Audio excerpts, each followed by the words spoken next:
Now I want to talk a little bit about press release and how you can use the media to get you extra exposure. So once you get all of your ducks lined up on your website and you've created this fantastic funnel and it all happens very automatically, you tip people into the top and then they just filter all the way down. Once that happens, then you want to try and see what you can do to up the number of people that are starting to see your offering. And using press and media is a great way to do that, because you can get loads of free advertising dollars where it might cost you, $6,000 to run an ad in The Age, but if they end up doing an editorial on you, you end up getting it for free. So how do you get the media to fall in love with you? And what's the benefit as well? There are different types of testimonials. Like I talked about how important those testimonials are. I think getting the customer testimonials is key.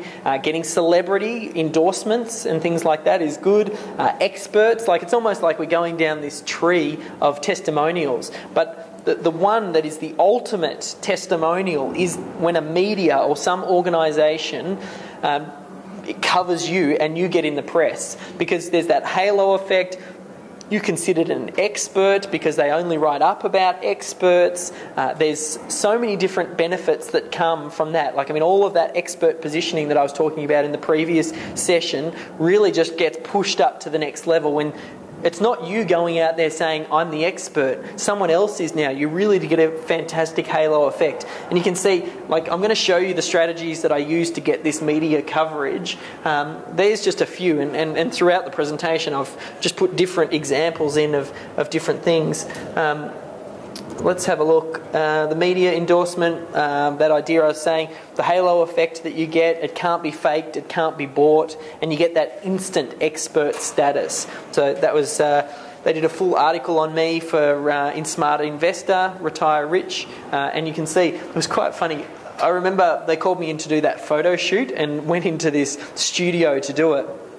And that photo, I fought so hard at it. He wanted me to sit there on the phone like I was talking to someone, and the phone wasn't even plugged into the wall or anything. He was just wanting me, it was like a real canned, cheesy shot that he wanted me to take, and I'm just like, no, I'm not doing it. And then he's like, well, can you just hold the mouse? And I'm like, the computer's not even on. It feels too fake. So I think that's the closest he ended up getting me. I just sat there with my arms crossed and said, yes, I'm here. But that's another story. Okay, so with the press release, you need to think all about getting the good hooks. It's about creating a hook that is going to draw someone in, because what is the media really looking for? The media is looking for a good story. That's all they want. They want to have something that they can write up about that other people are going to be interested in. So what are some ways that you can find that hook? One of the best ways that you can do is coattail what's going on in the media. So let's say that something happened, I'll go back to the Old Spice example. If the best way for us to write on that whole Old Spice parody commercial that we did would have been to, as it was breaking, we write a story in a press release about how this Old Spice viral video has created a whole second wave of viral parody videos that came out of the first video. So what does that do? That gives the reporter who's looking for a new angle on how to write on a story that's already happening, because it's already in the news, so the reporter wants to write about it, but he doesn't want to just say what everybody else is saying. He just doesn't want to say the same thing over and over. So what you're looking for is you want to try and create something just slightly left of centre that rides in the sort of coattails and in the slipstream of that, and puts a new spin on things.